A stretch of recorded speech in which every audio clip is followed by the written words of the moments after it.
An oratorio is a large musical composition for orchestra, choir, and soloists. Like an opera, an oratorio includes the use of a choir, soloists, an ensemble, various distinguishable characters, and arias. However, opera is musical theatre, while oratorio is strictly a concert piece, though oratorios are sometimes staged as operas, and operas are sometimes presented in concert form. In an oratorio there is generally little or no interaction between the characters, and no props or elaborate costumes. A particularly important difference is in the typical subject matter of the text. Opera tends to deal with history and mythology, including age-old devices of romance, deception, and murder, whereas the plot of an oratorio often deals with sacred topics, making it appropriate for performance in the church. Protestant composers took their stories from the Bible, while Catholic composers looked to the lives of saints, as well as to biblical topics.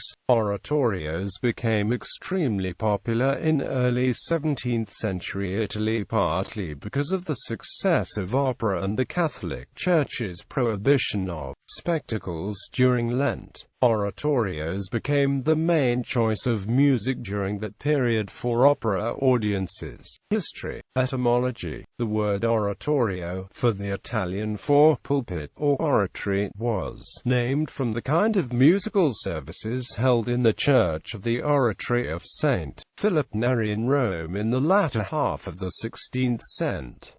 1600. Origins of the oratorio. Although medieval plays such as the Ludus Danielus, and Renaissance dialogue motets such as those of the All Tramontani had characteristics of an oratorio, the first oratorio is usually seen as Emilio de Cavalieri's representation di Anima e di Corpo. Monteverdi composed Il Combattimento di Tancredi e Clorinda, which can be considered as the first secular oratorio. The origins of the oratorio can be found in sacred dialogues in Italy. These were settings of biblical, Latin texts and musically were quite similar to motets. There was a strong narrative, dramatic emphasis in the work, conversational exchanges between characters in the work. Giovanni Francesco Anirio's Teatro Harmonico Spiritual is a set of 14 dialogues, the longest of which is 20 minutes long and covers the conversion of St. Paul and is for 4 soloists: Historicus,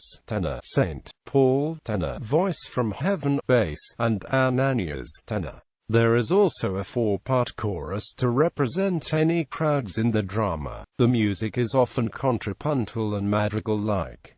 Philip Neri's Congregazione dell'Oratorio featured the singing of spiritual laude. These became more and more popular and were eventually performed in specially built oratories by professional musicians. Again, these were chiefly based on dramatic and narrative elements. Sacred opera provided another impetus for dialogues, and they greatly expanded in length. Cavalieri's representation di Anima e di Corpo is an example of one of these works, but technically it is not an oratorio because it features acting and dancing.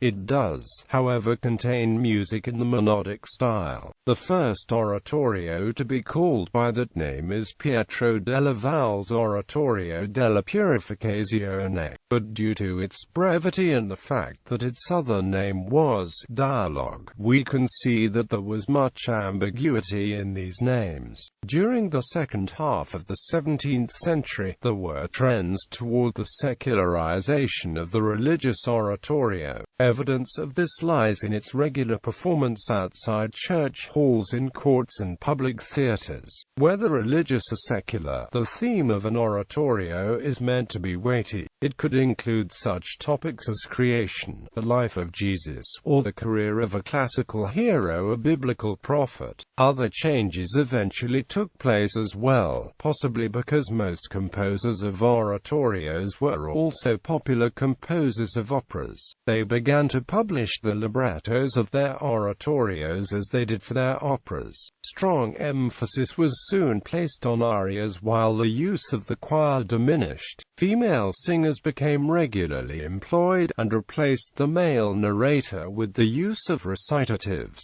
By the mid-17th century, two types had developed: oratorio vulgar. Representative examples include Giacomo Carisso's Daniele, Marco Marazzoli's Estimazo. Similar works written by Francesco Foggia and Luigi Rossi, lasting about 30 to 60 minutes. Oratorio vulgars were performed in two sections, separated by a sermon. The music resembles that of contemporary operas and chamber cantatas. Oratorio Latino, first developed at the Oratorio del Santissimo Crocifisso, related to the Church of San Marcello al Corso in Rome. The most significant composer of Oratorio Latino was Giacomo Carissimi, whose Jefte is regarded as the first masterpiece of the genre. Like most other Latin oratorios of the period, it is in one section only. The late Baroque oratorio. In the late Baroque, oratorios increasingly became sacred opera. In Rome and Naples, Alessandro Scarlatti was the most noted composer. In Vienna, the court poet Metastasio produced annually a series of oratorios for the court which were set by Caldara, Hasse and others. Metastasio's best-known oratorio libretto La Passione di Gesù Cristo was set by at least 35 composers from 1730 to 90.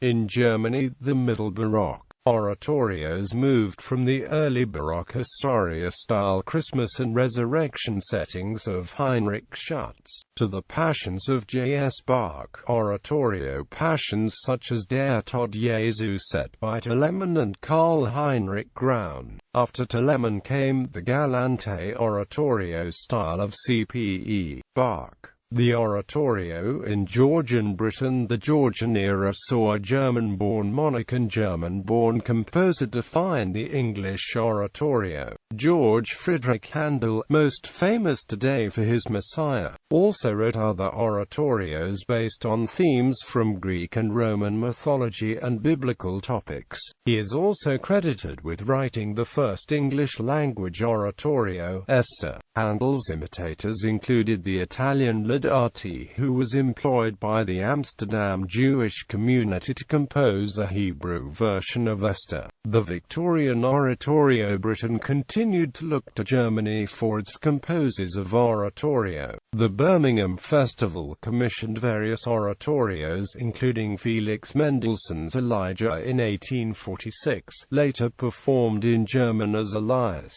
German composer Georg Vieling is noted for modernizing the secular oratorio form. John Stainer's The Crucifixion became the stereotypical battle horse of mass amateur choral societies. Edward Elgar tried to revive the genre in the first years of the next century.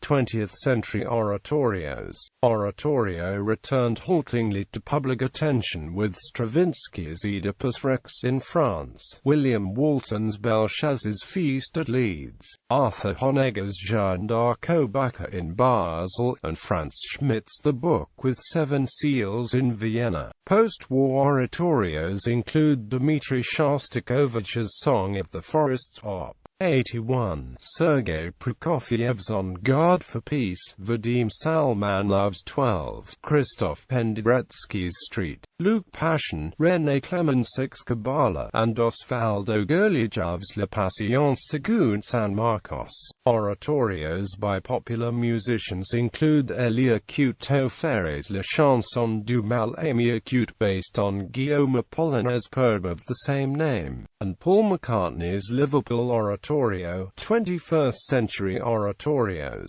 When Dudley Buck composed his oratorio The Light of Asia in 1886, 1986, it became the first in the history of the genre to be based on the life of Buddha. Several late 20th and early 21st century oratorios have since been based on Buddha's life or have incorporated Buddhist texts. These include Same Sato's 1987 Stabat Mater, Dinesh Subbasinger's 2010 Karuna Nadi, and Jonathan Harvey's 2011 Weltathos. The 21st century also saw a continuation of Christianity-based oratorios with John Adams's El Niño. Other religions represented include Ilayaraja's Tiruvasarkam. Secular oratorios composed in the 21st century include Nathan Currier's Gaian Variations, Richard Einhorn's The Origin, Jonathan Mills' Sandakan Threnody, and Neil Hannin's To Our Fathers in Distress. Structure: oratorios usually contain an overture for instruments alone, various arias, sung by the vocal soloists, recitative, usually employed to advance the plot. Choruses are often monumental and meant to convey a sense of glory. Frequently the instruments for oratorio choruses include timpani and trumpets.